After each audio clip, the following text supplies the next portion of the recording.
Hello everyone, welcome back to another live stream. I hope everyone's doing well.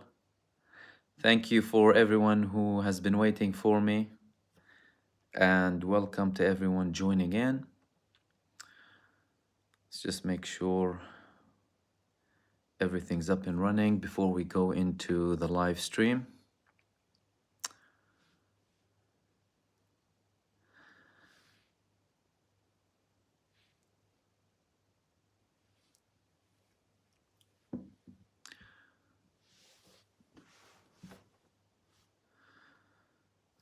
So tonight, I want to talk to you about a couple of things really. Primarily, the recent statements from Antony Blinken and the fabrications that were revealed by Hamas with regards to what Israel said about Al-Shifa Hospital.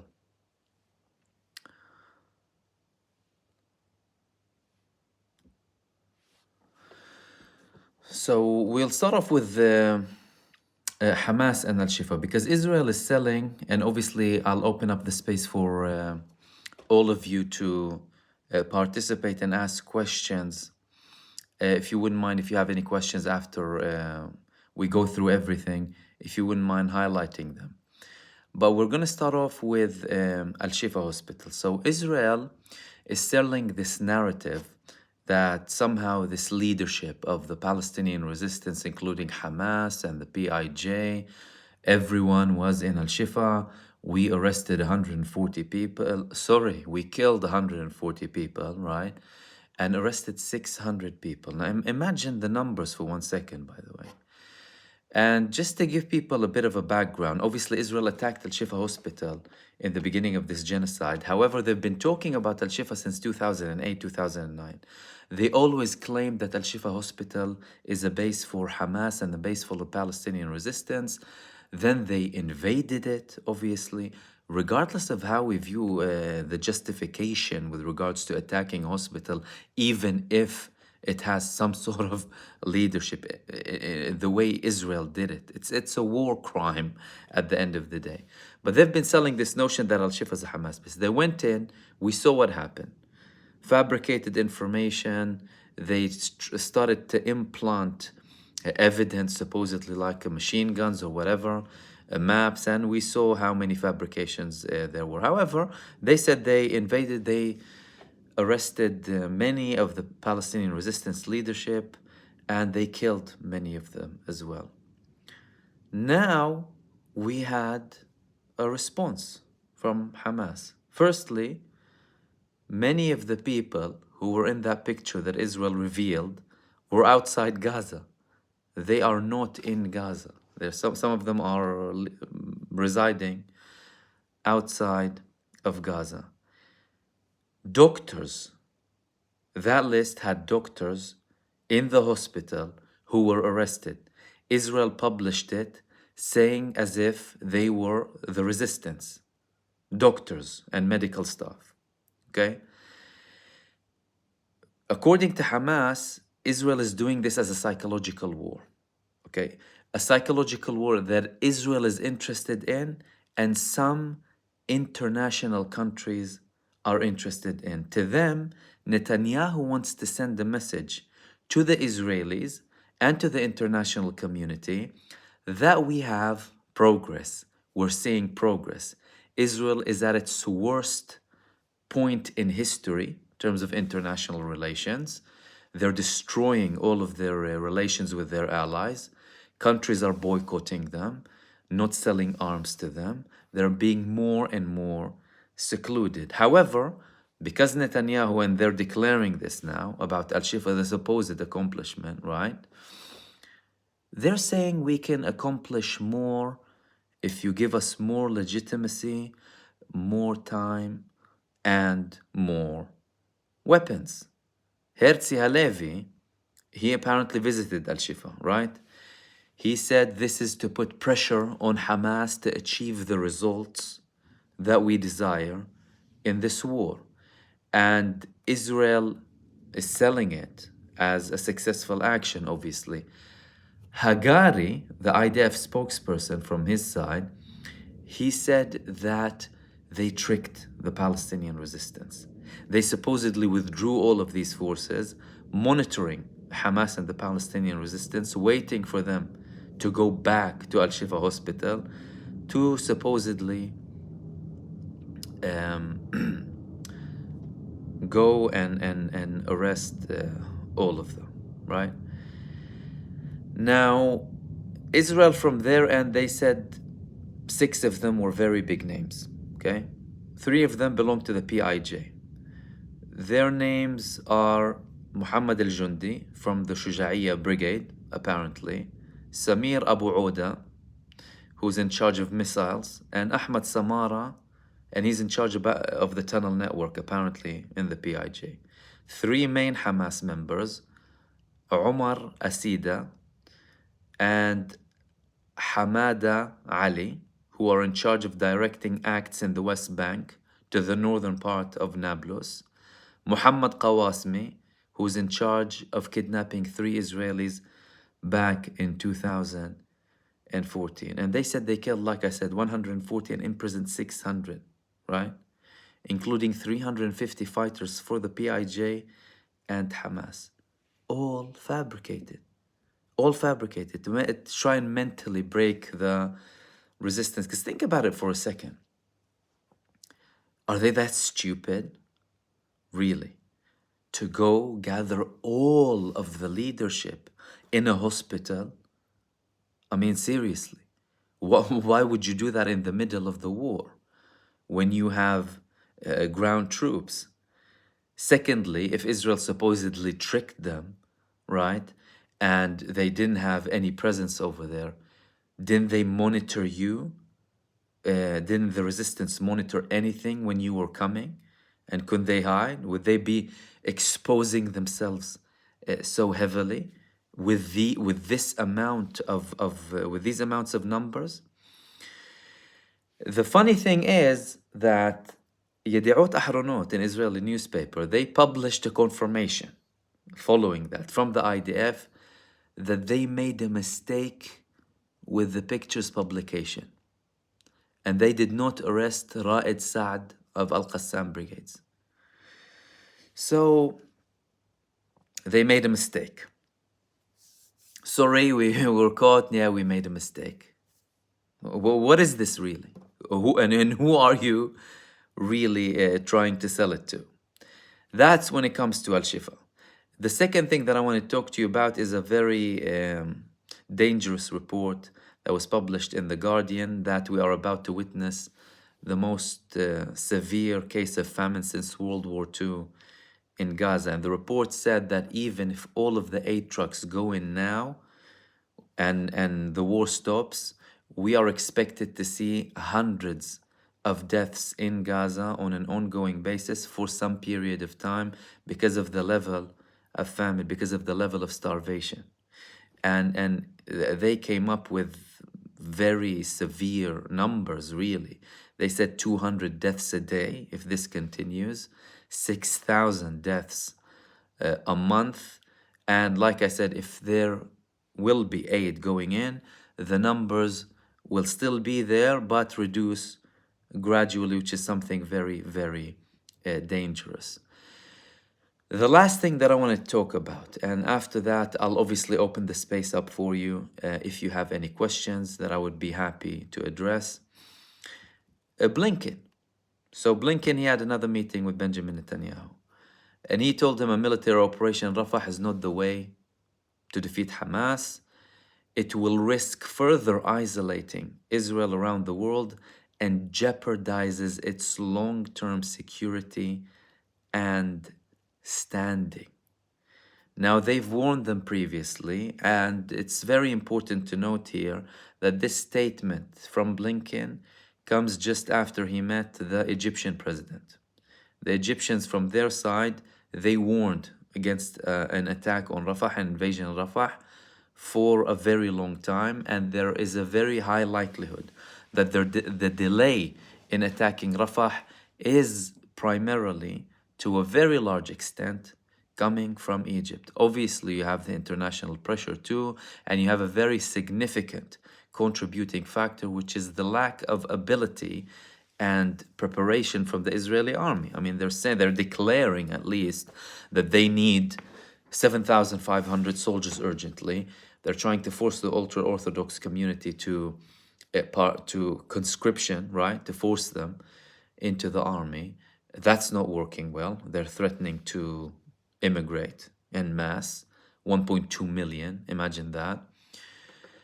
But Israel is still pressing on with the fact that they want to go ahead with an operation in Rafah, despite all of these threats from the US and despite the threat of Schumer, who's a profound Zionist, this man, who said that if Israel continues down this path, we might start to use leverage for them to comply, basically, and calling for an early election as well, that Benjamin Netanyahu isn't very happy with. And the final thing that I want to talk to you about is a very interesting statement. I always try and come with the statements from people who are in the military establishment regarding what's happening at the moment. And a previous IDF spokesperson, his name is Ronen Mandlis, he recently stated, just yesterday, that they are telling us that there will be a total victory soon, and that is a lie. You have more and more people from Israel, from the military establishment, from the political establishment, from the intelligence establishment, going up and speaking up against what Israel is doing, not for the love of the Palestinians, but for the love of Israel to them. However, they're criticizing the level that Benjamin Netanyahu is taking it to. And these were the main things that I want to talk to you about. I'll obviously open up the space for you. If you have any questions, if you wouldn't mind dropping them now, highlight them if possible. And I will try and address all of them.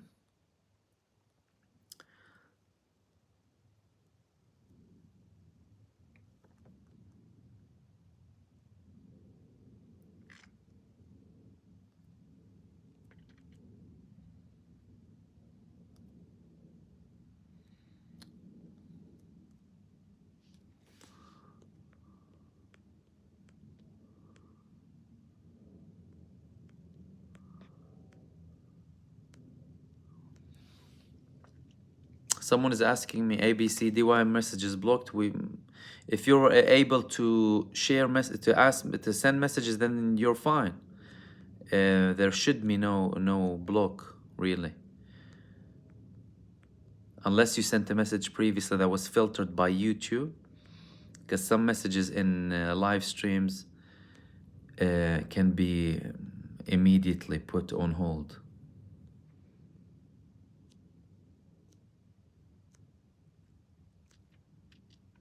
Safia Na'man, Salam now vetoed by China and Russia. When people are starving and dying, till when? I thought it would be good for the innocent. Interesting question. The veto of Russia and China is against the US proposal. What is the US proposal? Because don't forget, it was the US who was vetoing previous proposals for an immediate ceasefire. What the US is requesting now is a surrender agreement from the Palestinians.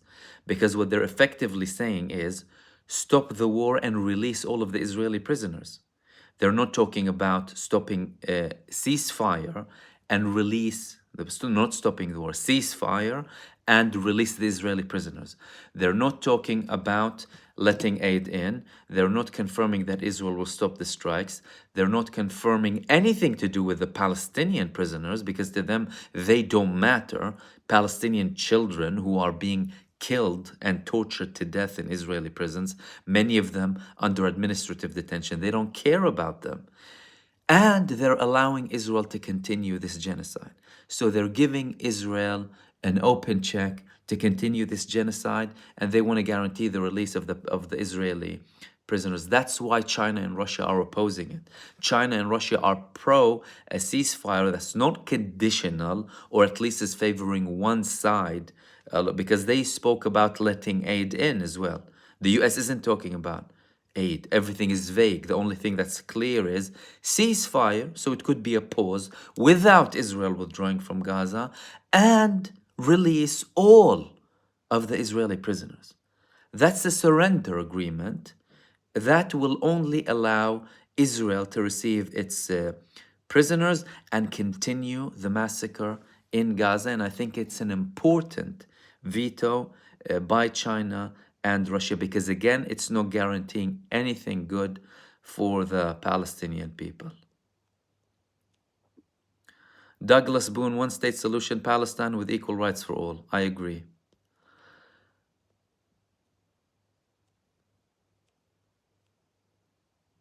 I had another question from Nazia Sally regarding the resolution.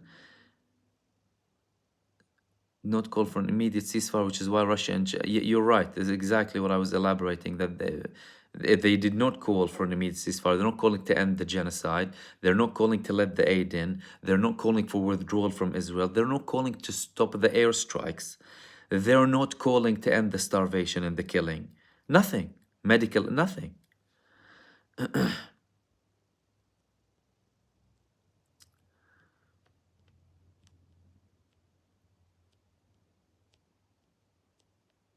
Blank says, I think if Israel invades Rafah, they're going to get smashed bad. Look at what's happening with them everywhere else. So it's very likely that they will get the same thing, if not worse. I mean, Hamas told them, if you invade Rafah, I won't be waiting for you with roses. But Israel hasn't succeeded in any other part in Gaza. And what they're selling to the world is a lie, that they only have 4 brigades left, when they're getting attacked all across of Gaza. And again, even this Al-Shifa announcement, with all of its fabrication, it's a direct proof that they haven't succeeded in North Gaza.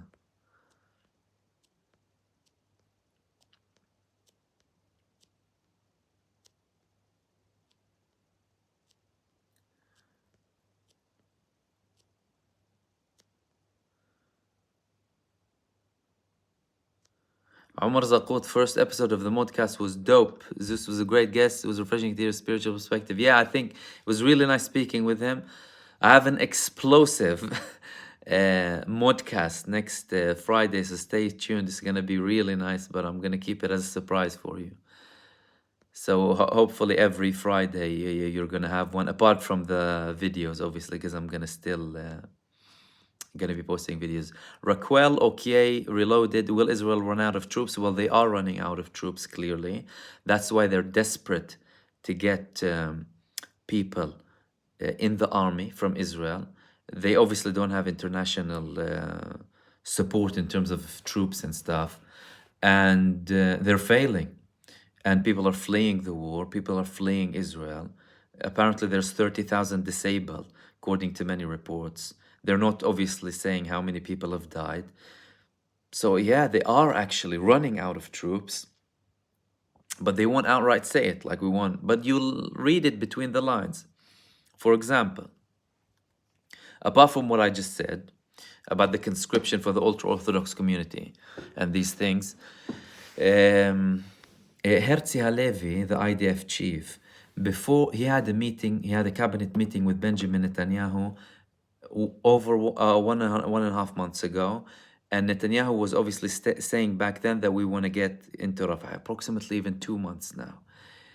Herzi Halevi told him, there must be political action before we go into Rafah, and also we need to ensure that the military is prepared to go into Rafah. What does that signal? Lack of military capability to go into Rafah for one or more reasons, one of which is the troops. Second one, arms.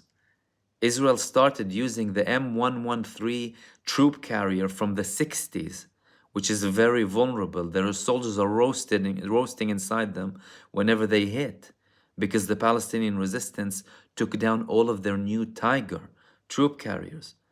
The Palestinian resistance destroyed wholly or partially 1,200 Israeli machinery, over 970 of which, approximately 1,000, are Merkava tanks. and soldier carriers and bulldozers.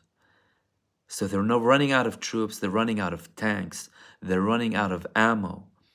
They're declaring, their troops are declaring, we're using very old, ancient weapons from the Korean War in Gaza. So they're running out of it, but they obviously won't tell you these things because they want to show as if it's a successful campaign to keep the legitimacy going. Otherwise, why are they still facing resistance in every part of Gaza? Obviously, you have the other argument that the Palestinian resistance is fighting them very effectively, and they're succeeding in defending their land, right? But Israel's also failing. And it's not just an any old failure, it's a massive failure and humiliation.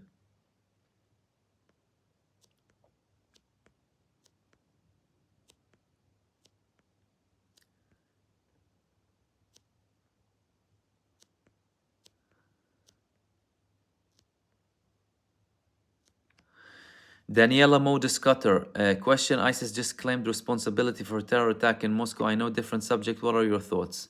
Obviously, that's an awful attack in Moscow. ISIS, okay.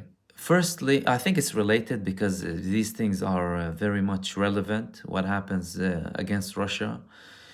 ISIS is an organization that was made up by the US and Western military and intelligence agencies. The man who called himself maliciously Abu Bakr al-Baghdadi was a special detainee with a special status in a US prison in Iraq, who was released by the US, and he had a special status. I wonder what that special status is. All of a sudden, this man has a group, a very large armed group, taking over lands so quickly, right? Fascinating, really, how quickly they spread. And they're sending people to them and they're promoting their propaganda. They have these Hollywood movies that are well produced, right? Awful stuff going on. And they're raising the flag of black and thingy of Islam as if they're representing Islam. Your typical Islam defamation by Western intelligence. Typical, that's ISIS. Western intelligence services group made deliberately, very carefully, very calculated to put a very bad name and give a bad image to Islam. And obviously we've heard this anti-Islamic tone for so long. And when Al-Qaeda died, they need to come up with a new organization. Now they're bringing them back and using them as a front. It's most likely US/NATO/Ukraine attack against Russia to cause destabilization in Russia. Because don't forget, the US wants to completely control Russia. It's not like they're interested in Ukraine. Their main aim is Russia as a country, its resources. Russia is a very rich. It's a threat to US hegemony. They want to get rid of it. This is what people need to understand. And all of this sympathy with Ukraine, it's a made-up, artificial sympathy, because it suits their political and geopolitical and military and corporate agendas, right? And shows the level of hypocrisy, really, when all of this sympathy with Ukraine, supposedly, right? And turning a blind eye on what's happening in Palestine.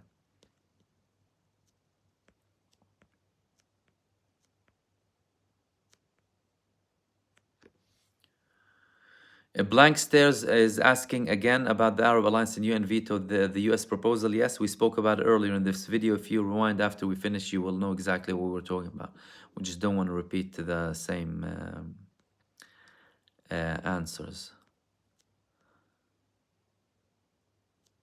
ABC, did you think the Qataris would expel Hamas under US pressure to force the resistance to accept the ceasefire? Or is this more propaganda? It's more propaganda to... But you need to understand what they try and do. They try and stir division between any two groups. They try and stir division between the Palestinian population in Gaza, between the Arab states, between obviously everyone and Hamas, and between Hamas is, the countries that they deal with. The irony is here, they're talking about the Qataris would expel them. Hamas are in Qatar with the blessings of the United States and Israel. People need to understand that. Because they don't want to talk to them directly, they need a mediator. They're going to have to be sitting somewhere. Secondly, if they do, let's say hypothetically they do expel them, okay, they'll go to another country. Other countries would welcome them, would welcome Hamas political, any other country. It could be Arab country, it could be a Muslim country. Easy. So it's just propaganda, really, to stir division and also to try and fail the attempts for a ceasefire. Because don't forget, Netanyahu doesn't want a deal. He instructed his delegation not to agree to a ceasefire deal. People need to understand. So he's sending a delegation as a show, but he wants this war to continue, this genocide to continue, so he can protect himself and no one else. This is what Benjamin Netanyahu is doing. So this is propaganda, really. But again, even if they did expel them, they will have somewhere else to operate from. Douglas Boone, any comment on the Yemen, Russia, China pact? Things are moving. And these countries are saying that there are other countries allied and forming some sort of a front against them, especially the genocide coalition in the Red Sea, primarily by the US and the UK. So they're prepared. Obviously, you have the NATO drills, largest in decades, that will in total have over 90,000 troops participating in them to the north of Scandinavia. The other day, there was just one of these drills having 20,000 troops, right? So they know where the wind is blowing and they need to be careful. And these are just some of the things that are shown. There are other agreements and strategic partnerships that are happening at the moment that are not being spoken about because the same countries who are speaking and forming them also have relations with the US and some of the countries that are on the side of Israel. But they know that things could potentially get worse. And one of the biggest examples of this is really the ties between Egypt and Turkey. They had very bad relations for over a decade, and now they have a strategic cooperation council. And Turkey just supplied Egypt with some of their most advanced UAVs. And that cooperation is extended to other countries as well. So they know where things are going, and they obviously need to protect themselves because China knows it's next, right? All of the talk about Taiwan, do you think that went off the table just by what's happening? No, it will come back with full force if we have a ceasefire here, right? Because the US is most concerned now about Israel, right? More even than Ukraine. They're really worried about Israel because what's happening to Israel is very, very serious. But they take it one step at a time. And they don't like the fact that Israel is pushing too much against their will and not listening to them, to their advice. And that's why the tone is changing. Obviously, they're still supporting them. They still have a shameful position. They're still, in many cases, worse than Israel as an enabler who's supporting this genocide by any means, really. By weapons, by diplomacy, by political support, everything. But they know what's happening and that there are countries forming forces against them, and they obviously need to protect themselves. That's the right thing to do. And we need to, after this ends, have a world where we have multiple superpowers. We need more balance because it's been too long with US hegemony acting as a global police bully to impose its will on all other nations. It's treating the whole world as its backyard. The whole world isn't your backyard. You have nations and populations around the world that are the majority who simply want to live freely and have equal resources, equal rights. But obviously that doesn't suit the elite, the corporate elite, and the political elite, or the people behind the political elite even. But things are indeed changing, and Gaza is accelerating this change. Ukraine, to an extent, accelerated that change, but Gaza now is accelerating it even further. And in many ways, even if you talk about the Chinese, Yemeni, and Russian leaders, they're way more reasonable than any of the Western leaders I know, whether in the US or the UK or other Western countries. Their talk is non-inflammatory.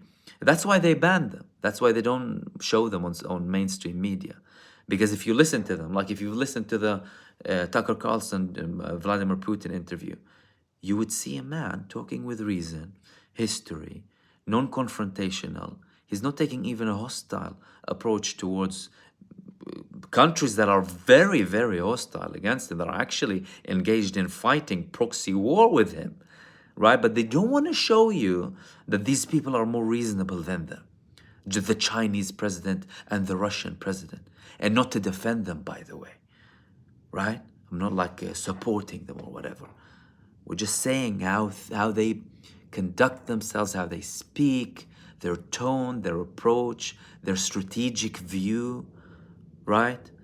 That Western leaders don't have, you know. Western leaders are fronts to something else. Whereas with those leaders, you get what you see.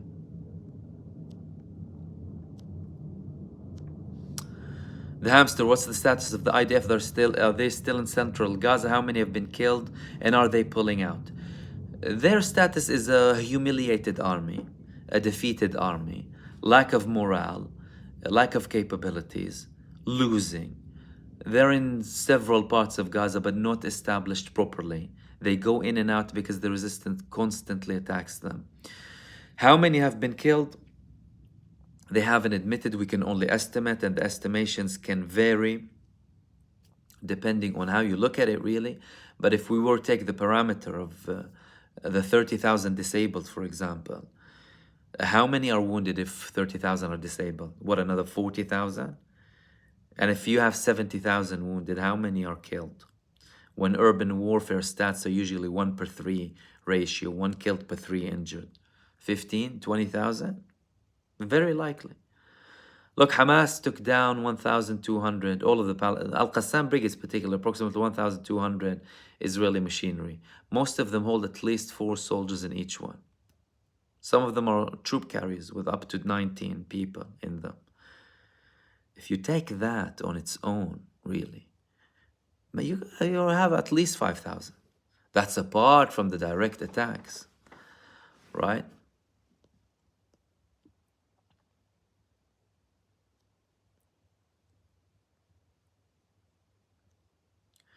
Eileen Strange, do you think Israel has any idea of how many resistance fighters there are? No, they have estimates.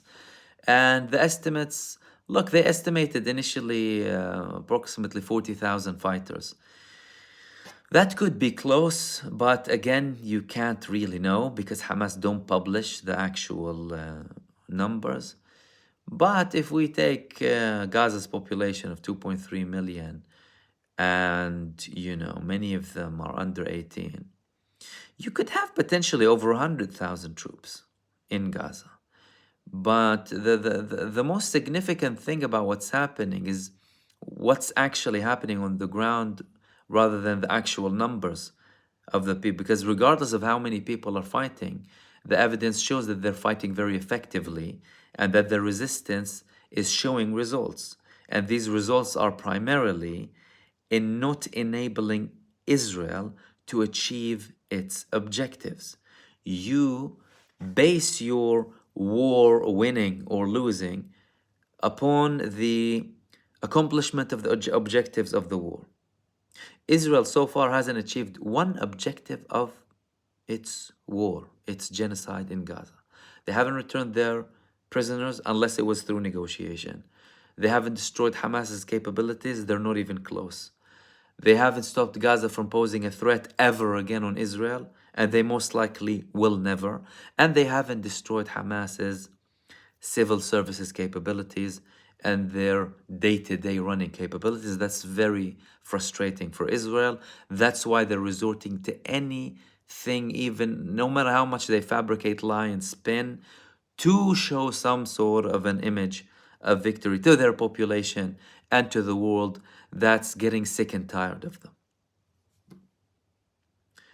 Melgon, congratulations on launching your new podcast. Mahmoud, thank you so much. I hope you guys like it, and next week and the coming weeks you'll hopefully see some more that you'll hopefully like as well.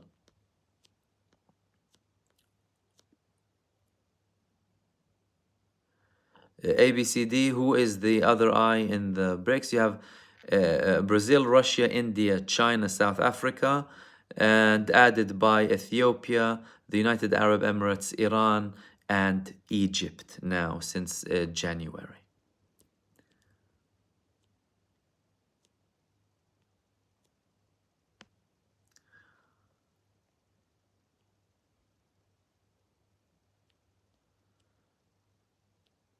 QN, is UK spending arms sales to Israel? They haven't declared anything yet.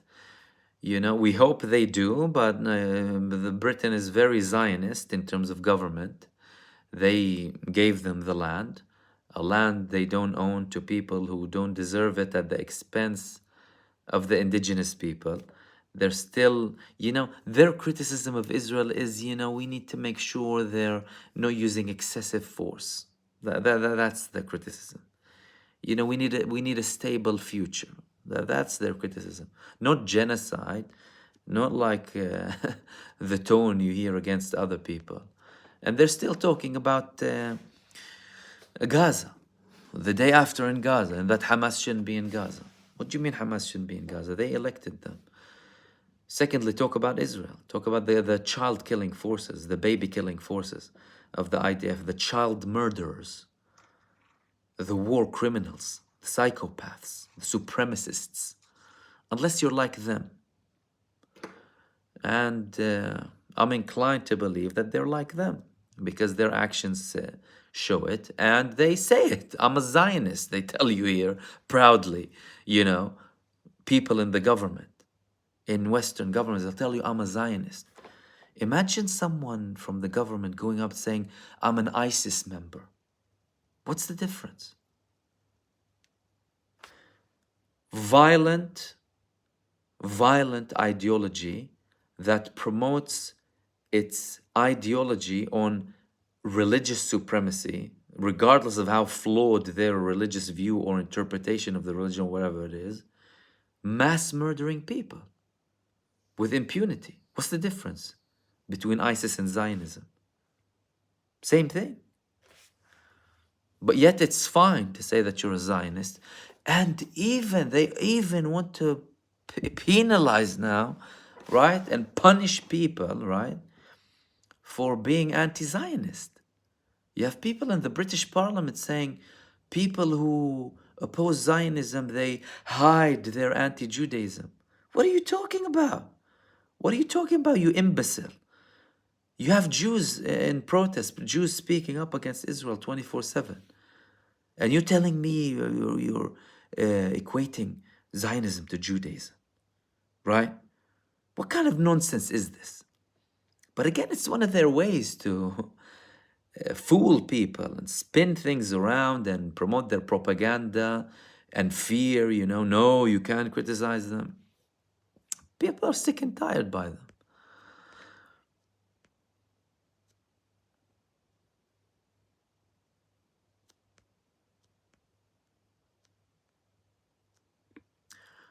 Hadi Haikal, Salam Mahmoud, what happened to the son of Hamas? This little Hasbara puppet, he's irrelevant, really. I mean, the guy's a fake, a liar, who sold his soul to the devil. Who cares about him, really? These people only fool a very small fraction of the population. People like him. He's completely irrelevant. Munanana, is it true that Iraq made a direct hit today in Tel Aviv with a major electricity grid damaging it completely? Well, the Iraqi resistance are targeting Israel more heavily lately. With regards to the electricity grid, I need to look into that. The only thing I know that they recently attacked Ben Gurion Airport, and they also attacked a couple of other locations, Palmachim base, which is a very important base.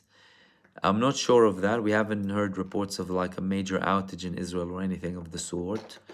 So it could have been directed there, but not landed or made an impact, could have been intercepted as well.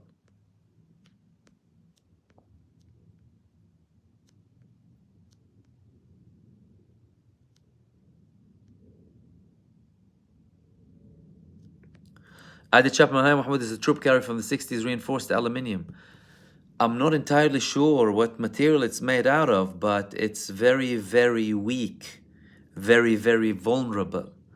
And any attack has way more damage than the more modern, and it's still used to this day, right? But it's very ancient, very weak, very fragile, right? And we've seen footage of the resistance blowing it to smithereens way more than um, with basic RPGs like the Yasin 105. It's not really basic, it's quite advanced because it has a double warhead. But they used to attack the Tiger with a heat-guided shoulder-held device, right? Whereas this, they're attacking with the Yasin 105, which is not as sophisticated as the heat-guided missile, and they're doing all of the damage that they need. Because these resistance fighters, especially from Al-Qassam, they target really well. Like you'll see them launching from a very large distance, and they'll strike precisely. So it's very big, but they're having to use it, and we have more claims and confirmations from the IDF troops that they're using very old weapons because they're running out of weapons. And clearly, even if they're not clearly stating it, the US is probably using some sort of leverage with Israel with regards to weapons. That's why you had Yoav Gallant visiting military factories, weapons factories in Israel approximately 3 months ago. And he said that this war highlighted how important it is for us to build all of our weapons all across the board. Why would he say that if he has an indefinite supply of weapons from the US? Because he knows that it might be used against them, the weapons. Even though they're still supplying the US, obviously, but it's not enough for what Israel is doing.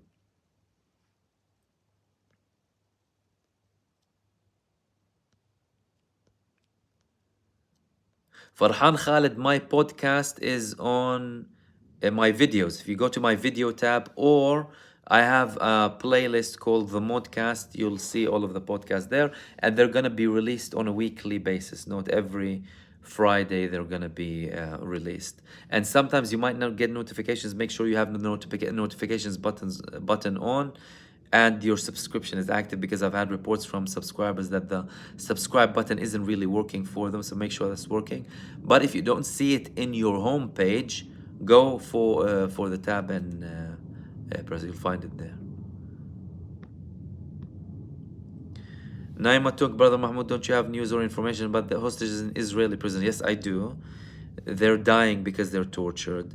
They appointed the Israeli Interior Minister, the Israeli Minister of National Security, Itamar Ben-Gvir.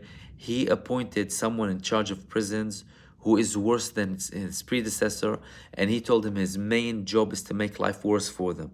So we had more Palestinian prisoners in Israel, including those in administrative detention. For those of you who don't know what administrative detention is when Israel imprisons people, many of them underage children, without any charges, just because they want to imprison them, and they won't tell their families. They don't have legal aid. They don't know their whereabouts, nothing. They can do that for 6 months, and after 6 months they can continue to renew it. But we've had reports from the prisoners who were released in the last prisoner exchange that approximately 9 Palestinian prisoners, young men, died because of abuse, because of torture. Many of them suffered internal bleeding, weren't attended by medical staff, and had hardly any food and any water, and weren't allowed to bathe. One of these guys was released with a blood-stained shirt that he had on for 30 days. And Israel didn't allow him to change his clothes even. It's very, very bad. Yet you don't hear anyone talking about them. All they talk about is the Israeli prisoners in Gaza, forgetting that there have been Palestinian prisoners in Israel for decades, right? Some of them die because of illnesses that they have, terminal illnesses, and Israel doesn't treat them properly, and they kill some of them deliberately.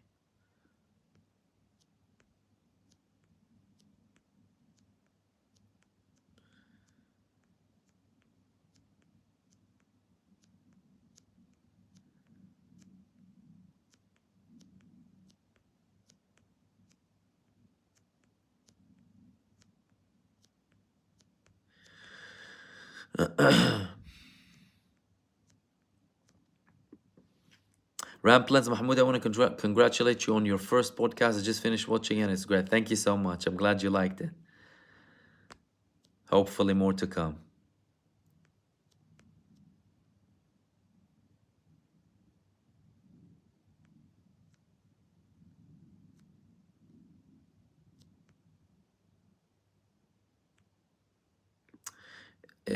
Sui Buno is asking, question Mohammed, did you see the footage of civilians killed by drone strikes? What do you think the reaction will be from leaders? Which drone strikes, if you wouldn't mind elaborating?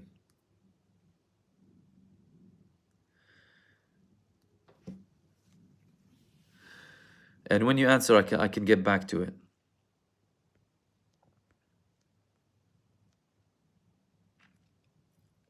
Melgon says, Mahmoud just heard there's a lone Palestinian who fought against an IOF army today. Can you explain more about it? That's probably the one in the West Bank. You have many individual attacks in the West Bank because the organization, the capabilities are not as high as Gaza. So you have many of these individual attacks. But clearly they're intensifying it lately in the West Bank next to the settlements. So that was the video that you most likely watched if we're talking about the same video in the mountains.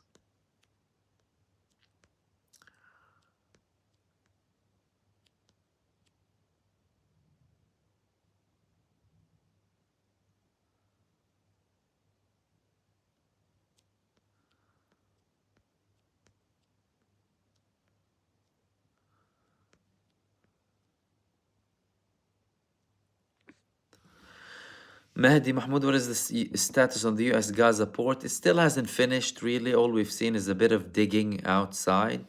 It's a very ambiguous project, to be honest with you, because there is aid on the ground. Why don't you address the culprits, the criminal genocidal state, and force them to open the borders? There's thousands of trucks with aid that Egypt can let in and Israel can let in. They're using this port for very suspicious reasons, because if you're concerned about the population in Gaza, well, you have a culprit, you have a criminal committing genocide. Stop them. Send a coalition against them, not against Yemen, who's trying to impose a blockade against a genocidal, child-killing state. That's what people should be talking about, really. This port is very, very suspicious. And I don't blame people for suspecting that they want to ethnically cleanse people from the port, or that they want to get troops in the port. Anything that receives Israel's blessings is suspicious. And Yoav Gallant said that we authorize this port, and its main aim is to undermine Hamas's rule. You see, because they failed. They killed this policeman from Hamas who managed to deliver 14 aid trucks to North Gaza. They killed him because he managed to do that. And even though it has nothing to do with the military wing. They tried to make a deal with the Palestinian tribes in Gaza against Hamas to give them the aid, right? And let them distribute it so they can receive more credit from the people. They refused it, and they said anyone dealing with Israel is a traitor, and this will be treason. And we support the legitimate government of Gaza. So Israel's fuming. Right? Why can we not get to no one to undermine this damn bloody Hamas? Right? Why can't we do it? They're going to try everything possible. A port. Next thing you'll see a UFO flying over Gaza or something. But they want to do everything to undermine Hamas. And they're unable to. The population is steadfast. They're patient. Their perseverance. Their brave resistance. It's frustrating. Israel, don't undermine how frustrating it is. Because to them, we've landed the equivalent of 3-4 nuclear bombs on you people, and you still don't want to leave. or we still haven't ethnically cleansed Gaza. There are still people in North Gaza who would rather die than leave? What kind of people are we dealing with? They're frustrated. So they want to make anything else work. They want to try this port. They try the airdrop aid, everything. Because obviously the airdrop aid is coordinated with Israel too. So they're going to try, but again, who's going to take it? What, the IDF? They want to starve the people. They attack aid trucks. Why would they give the people aid? And if they could, couldn't they do it before? Couldn't they let aid in through the main cross points to Gaza and deliver it directly to the people? If that's what they wanted. It's because they want to starve them to death. But they want this other body apart from, because Hamas is receiving the credit now. Look, we're still struggling. We're still surviving. We're still providing civil services. Everything is under control. Their police forces, they roam around in North Gaza and just driving Israel mad.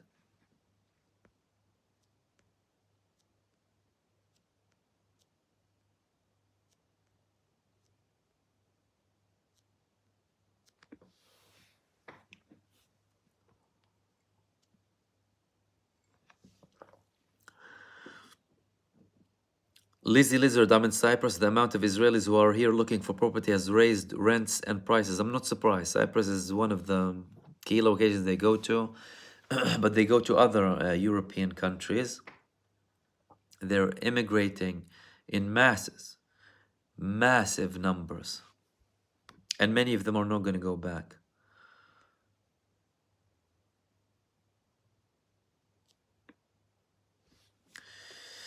Umar Zaqqud, do you anticipate a mass civilian process in Egypt or Jordan? We, of course, know the leaders aren't helping, but do you predict people losing patience and entering the stage? Another Arab Spring. Obviously, you don't know what can spark it, like we didn't know what sparked the previous Arab Spring. It took one person to light himself up in Tunisia, and Muhammad al-Bouazizi, and then that sparked the Arab Spring. So it's really something that we can't expect or anticipate. In terms of reasons for anger, there are reasons for anger, but there is also a police state in both of these countries. But anything can happen, really. I wouldn't be surprised because there are reasons. They try and pacify it by many things, really. But there could be a chance of more activity.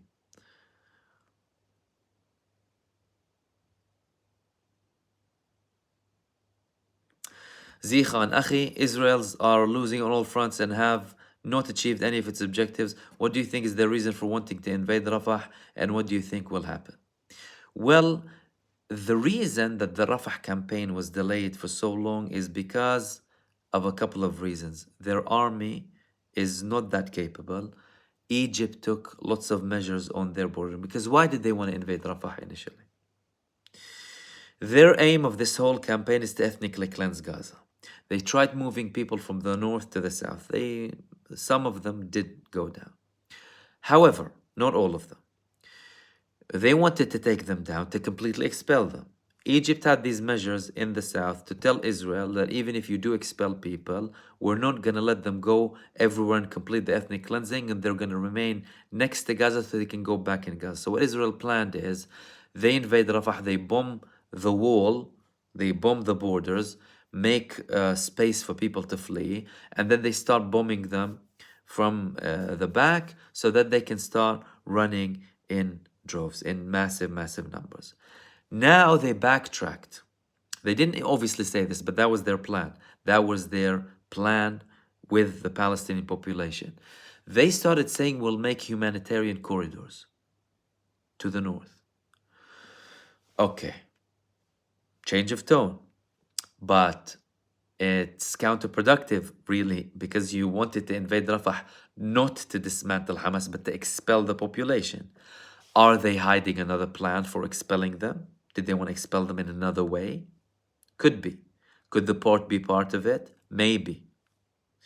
However, another thing about Rafah is, if Israel reaches an agreement now, that's from Israel's perspective, they reach an agreement, they have a ceasefire, everything ends, Hamas is still in Gaza and still in Rafah. What will happen? Benjamin Netanyahu will be severely criticized, and the whole campaign will be criticized. Why? Because to them, you did not complete the job. That's why he has a lot of pressure from his right-wing allies to push for Rafah. If they go into Rafah, do something very limited and go out, and Hamas is still there, at least when they go out, they can say, we attacked every part of Gaza. I know it might sound very stupid, but they'll spin it in a way to the Israeli public, who are very brainwashed, most of them, and ignorant, and tell them, look, we achieved something, right? We invaded all of Gaza, we took down all of the brigades, we hurt their brigade capability, their control capability, and now we are out. They're still there, but not the same capacity as before. But hey, that's the only thing that we could achieve. That's the best thing that we could achieve, because eliminating them completely proved to be mission impossible. They backtracked before. 2008, 2009, their mission was also to eliminate Hamas. And then gradually went back to hurting their military capabilities. And then after the war finished, they'll tell you, they'll release reports saying, oh yeah, you know, all of the long-range missiles, we destroyed them. They can't produce attacks now. We killed X amount of leaders. They'll give you a couple of names, right, to show their public. And the ignorant people will buy it. This is potentially what they're planning for Gaza, because they know they can't handle too much of this. Really, they've already caused irreparable damage, economic damage, international relations. Even if everything stops now, who's going to rush to Israel? Who's going to say, oh, wonderful, the war stopped, I'm going to go to Israel and make business with them and live there? Is anyone going to do that? No. It could also be that Benjamin Netanyahu is psychopathic, narcissistic, and delusional to a state where he actually believes that he can eliminate Hamas. And I wouldn't be surprised, because he's a narcissistic psychopath and he's a maniac. So that could also be.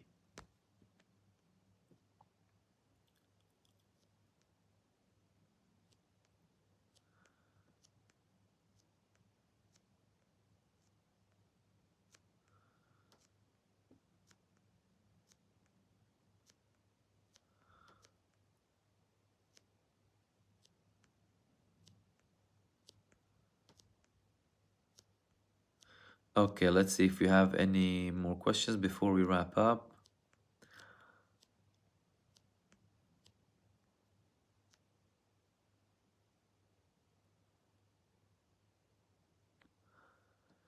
Abdul Rahman Muhammad asks, Israel is a genocidal state according to the international consensus, with active cases in the ICJ. So why is the UK and USA still arming them? That is the heart of the question, really. That is such a very basic to people, but very important question. Indeed, they are a genocidal state. According to international law, the biggest international court said they are committing acts of genocide. They ordered them to stop this genocide. Yet the US and the UK are still arming them and supporting them. What does that say? It says that the US and the UK are genocidal states that are worse than Israel in many ways. That's what it means to me. And to them, what Israel is doing in Gaza is peanuts in comparison to what they did with their vast, rich history of genocide, colonization, enslavement, and mass murdering people all across the world. That's the answer for you.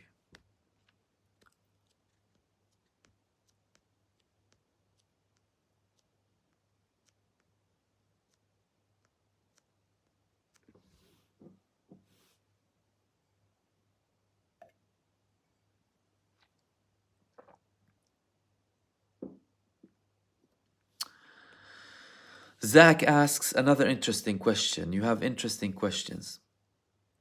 Mahmoud, do you think Yemen's deal with Russia and China put America in a corner they can't get out of because democracy around the world is dying like in India?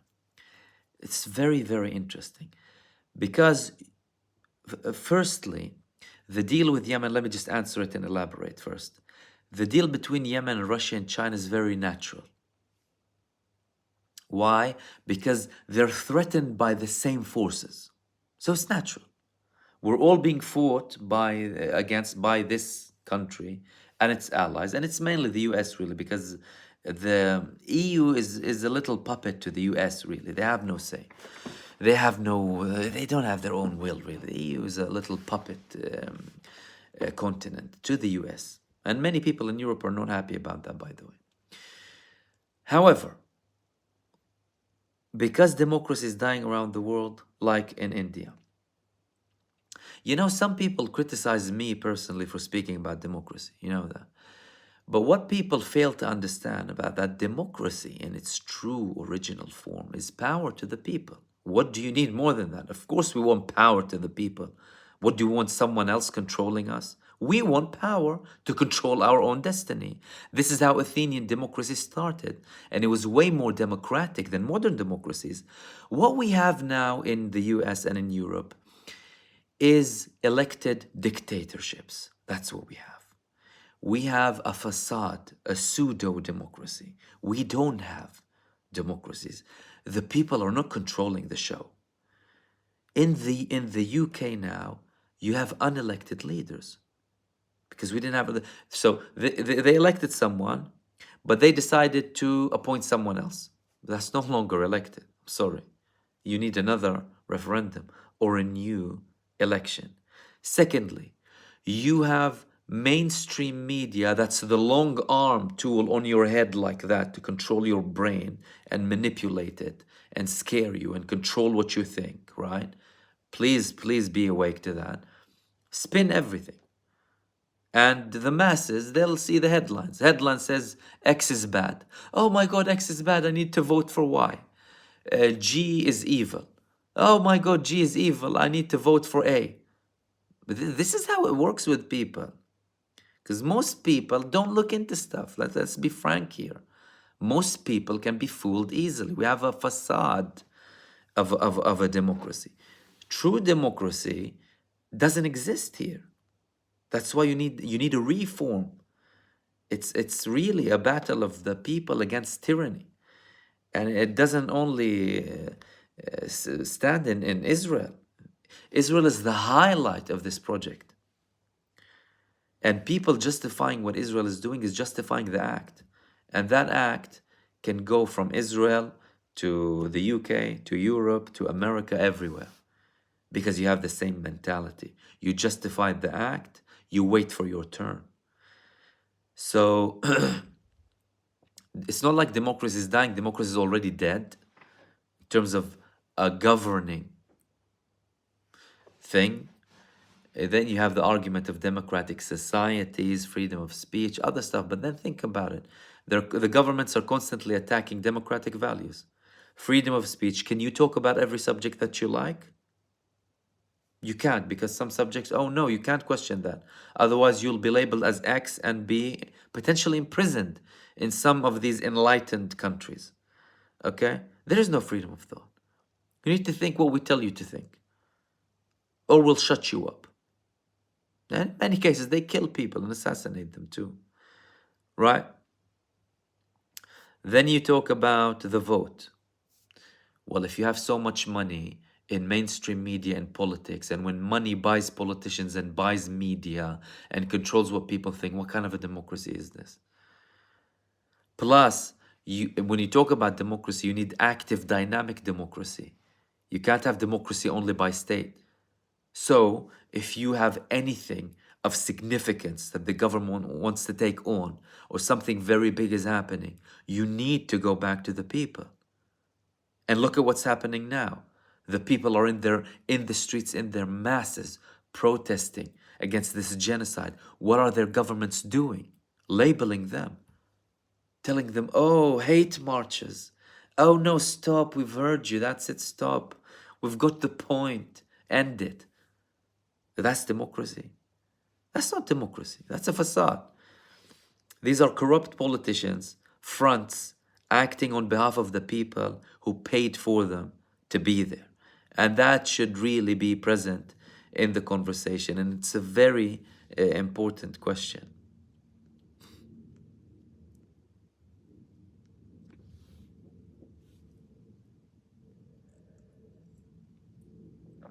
Deep diver. Why does Jordan keep intercepting Iraqi missiles or drones? Who is it trying to bootleg? Can't Israel intercept the missiles and drones from Iraq themselves? They can. Israel do that, and they did, and they do.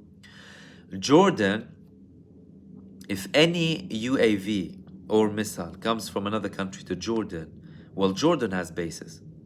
So to them, it could be directed at them.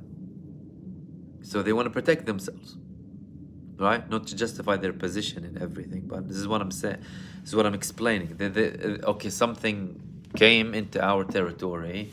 We don't know where it's directed. We need to take it out. That's potentially why they obviously do it.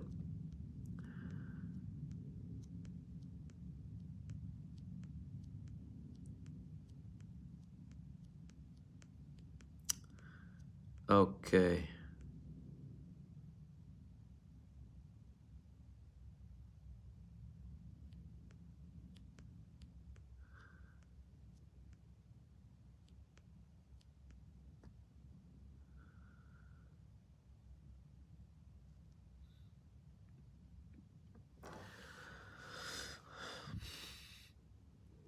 Fight back, Mahmoud. In my country, the last operation to destroy freedom fighters, they used everything, even napalm, everything. They failed. Yeah, I mean, because you can't kill the spirit of the people, really, and the will of the people. Sailor Jerry Swallow, thank you so much for your super.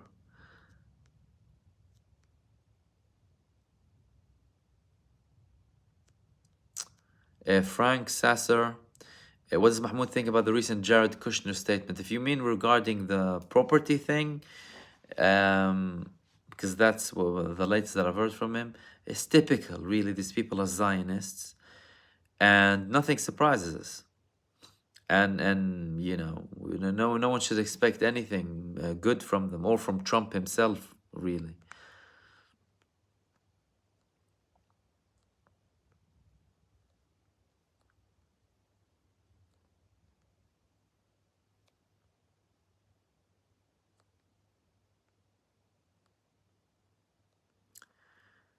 Grandma K, is there pics of what Egypt built in Rafah? Is that meant for refugees? It's just another jail. Yeah, there are. They have published pictures, and it looks like a place to potentially hold people.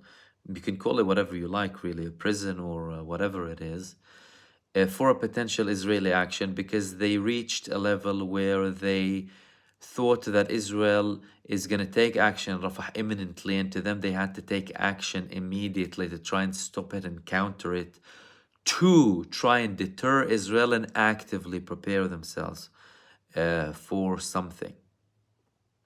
Because what's their interest in having like a jail for Palestinians? It's meant primarily for refugees in case Israel forces them out, expels them out, and they will obviously use it against Israel to force Israel to get them back if they do manage to expel them.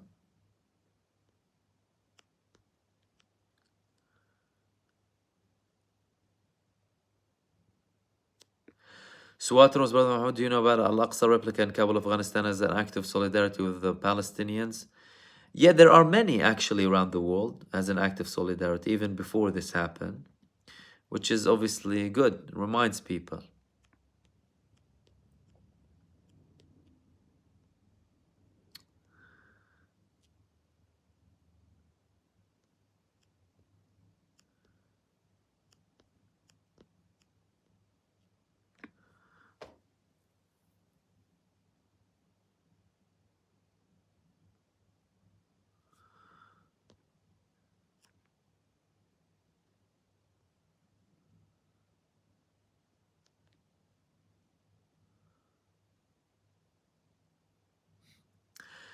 Zach Mahmoud, did you hear about the Israeli commander saying we will resettle in Gaza like Judea had to walk back his comment because he's saying quite part out loud.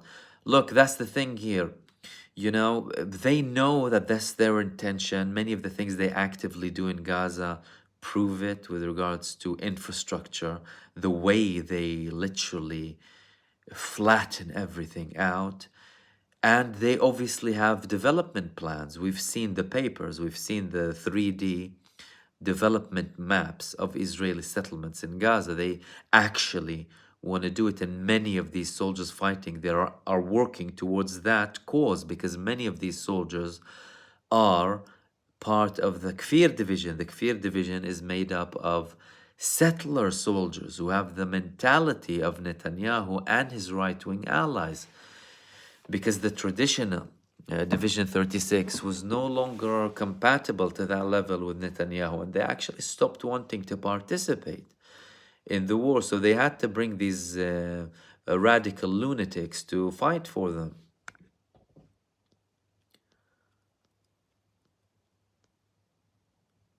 And then by the way, then you'll have the spokesperson of the IDF saying, oh, you shouldn't have said that. We don't allow them to have phones with them, right? They shouldn't record these things. That's not what we were intending to do, right? Acting all nice. But they know very well what they're doing. Even though some of them are obviously misled, but others do it deliberately. And they do it also, don't forget, they do lots of this for to raise the morale of a failed nation, a defeated nation, and a defeated army. What they don't know is that these videos are also published across the globe, and they cannot be taken back, and they will be used against them, and they are immediately used against them in social media. So they do these things to raise the morale of this humiliated, defeated, arrogant, supremacist nation. And it fails, but people have a look, and then they start spreading them and seeing people for who they are.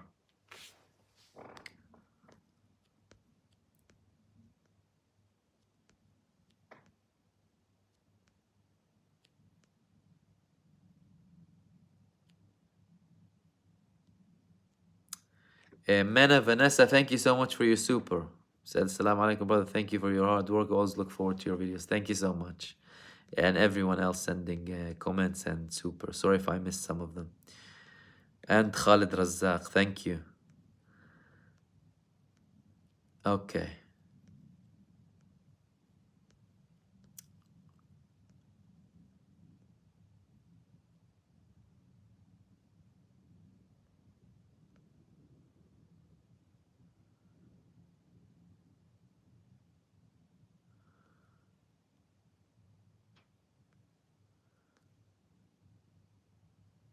Okay, let's take the last question from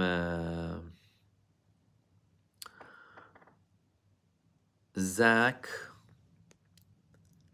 Did you listen to the Russian representative at the UN? It was pretty funny. He makes that US, I assume that the representative of the UN looks stupid. It's because, that's the thing. Whenever you face ignorance and manipulation with common sense, you look stupid.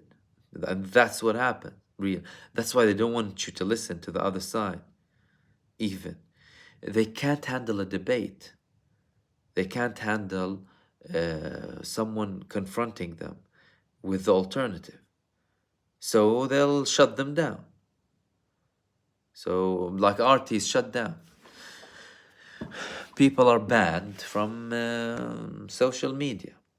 And I'm all for, look, I'm all for everyone being responsible in what they say, their tone, their approach, you know, not to spread anything to do with hatred or racism or any of these things, because they're bad and they're non-productive.